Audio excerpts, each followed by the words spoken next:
రెండవ లైన్ బుజాయ్ వాడే ఈడ. కొరింథీయులకు రాసిన మొదటి ఉత్తరం 16వ అధ్యాయం 22వ వచనం 2వ లైన్లో ప్రభు వచ్చుచున్నాడని ఉన్నాడు అక్కడ. కొరింథీయులకు రాసిన మొదటి ఉత్తరం, పత్రికల ఉత్తరం అంటే కంగారపడ ఒక సెక్టర్ 16 ఉందా? కొరింథీయులకు రాసిన మొదటి ఉత్తరం ఉందా? 16, 22 ఉందా? 2వ లైన్ చూడు, ప్రభువు వచ్చుచున్నాడు. చేతులు ఎత్తుము,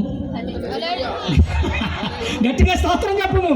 ఆ ఫుట్ నోట్ల కింద ఏముంది? అంకి ప్రభువు అయిన యేసుక్రీస్తు ఒకటే. అది ఫుట్ నోట్ల కింద ఏముంది? మరణాతమాయ్, మరణాత తలరాత. ఇలాంటి వాళ్ళు కూర్చోబెట్టారేంటండి? చేతులు ఎత్తండి, గట్టిగా స్తోత్రం చెప్పండి. గట్టిగా గట్టిగా స్తోత్రం చెప్పండి. అయ్యా ప్రభు వచ్చుచున్నాడు అని దగ్గర ఏముంది? అంకి. అది కింద మరణాత. మరణాత అంటే ప్రభు వచ్చుచున్నాడు. ప్రైజ్ లార్డ్ చెప్పండి. హల్లెలూయా.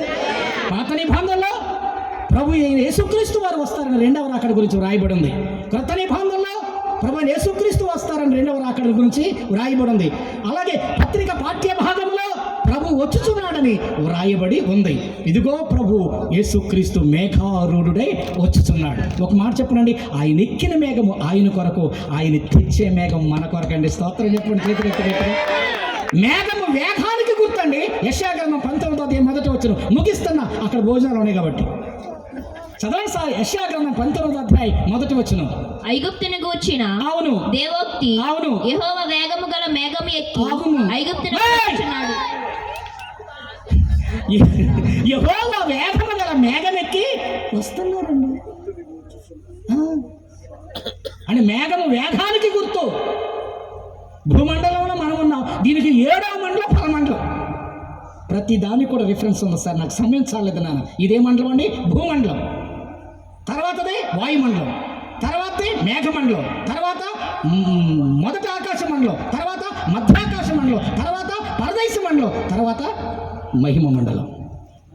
ప్రభు స్తోత్రం చెప్పండి. హల్లెలూయా, హల్లెలూయా. చెప్పండి హల్లెలూయా. కానీ యేసుక్రీస్తు వారు ఏమన్నా మేఘం మీద వేగంగా వస్తున్నారంటే మేఘం దేని గురించి చెప్పండి? వేగానికి గుర్తండి. ఎందుకో తెలుసండి, ఒక్క నిమిషంలో రెప్పపాటులో కడబోర మ్రోగగానే మనం అందరం కూడా ఒక్క నిమిషంలో లిఫ్ట్ వెళ్ళిపోవాలండి. యెషయా గ్రంథం 60వ అధ్యాయం 8వ వచనం తీయించారు. యెషయా గ్రంథము 60వ అధ్యాయం 8వ వచనం చింతలి. ఎట్లా? మేఘము వలెను ఎగయు గువ్వల వలెను గోళ్లకు మనమే. చేతులెత్తమయ్య, గట్టిగా చెప్పండి హల్లెలూయా. అక్కడ ఏమని రాయబడింది? మేఘము వలెను ఎగయు గువ్వల వలెను గూళ్ళకు ఎగసి వచ్చుచున్న వీరు ఎవరంటే మరి మనం కాదా? మనమేనా? స్తోత్రం చెప్పండి. చేతులెత్తి పెట్టండి. ఇంకోసారి స్తోత్రం చెప్పండి అండి. గట్టిగా స్తోత్రం చెప్పండి. మరలా చెప్పండి హల్లెలూయా. ఇంకోసారి చెప్పండి హల్లెలూయా.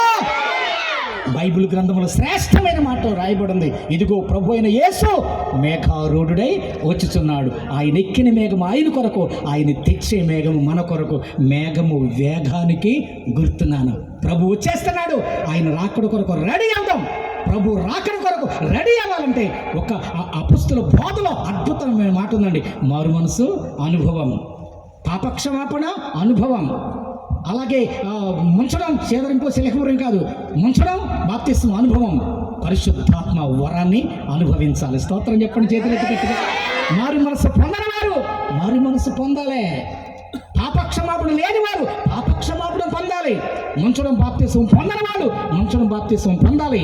4వది పరిశుద్ధాత్మ అనువరాన్ని కలిగి ఉండాలి. 5వది ఏంటంటే అన్ని విషయములందు ఆయన మాట వినాలి. చెప్పండి ఒకసారి స్తోత్రం చెప్పండి. అట్టి వారే రాకడ కొరకు రెడీ అవుతారు. పిల్లరా, ఎన్ని బోధలు విన్నా, ఎన్ని ఉపవాసాలు ముగించుకున్నా చివరకు మనం వెళ్ళి చెప్పండి రాకడకు. స్తోత్రం చెప్పండి ఒకసారి గట్టిగా. ఏమండి, అద్భుతమైన పాట పీటర్ సింగ్ గారు రాశారండి. అయ్యా పేరు చెప్పండి. అయ్య గారి పేరు రాదు. పీటర్ సింగ్ గారు అండి. అద్భుతమైన సేవకుడు అండి. అయ్యా రాకడ సమయంలో కడబోర శబ్దంలో వద్దునైనా యేసుని చేరుకుని విశ్వాసం నీకుందా రావయ్య యేసయ్య. ఈ పాట 1989 సంవత్సరంలో పౌలు శాస్త్రి గారు పౌలు శాస్త్రి గారు ఏమండి ఏలూరు అయ్యగారికి నేను వాక్యం చదివానండి. వాళ్ళు కాళ్ళొత్తి నేర్చుకున్న భిక్ష అండి ఇది. స్తోత్రం చెప్పండి చేతులైతే ఒకసారి స్తోత్రం చెప్పండి హల్లెలూయా. చిన్నపురం మీటింగ్కి వెళ్ళాం. అయ్యగారు రాకడ ప్రసంగం చేశారండి. రాకడ ప్రసంగం చేస్తూ ఈ పాట పాడారు అయ్యగారు. రాకడ సమయంలో కడబోర శబ్దముతో యేసుని చేరుకునే విశ్వాసం రావయ్యా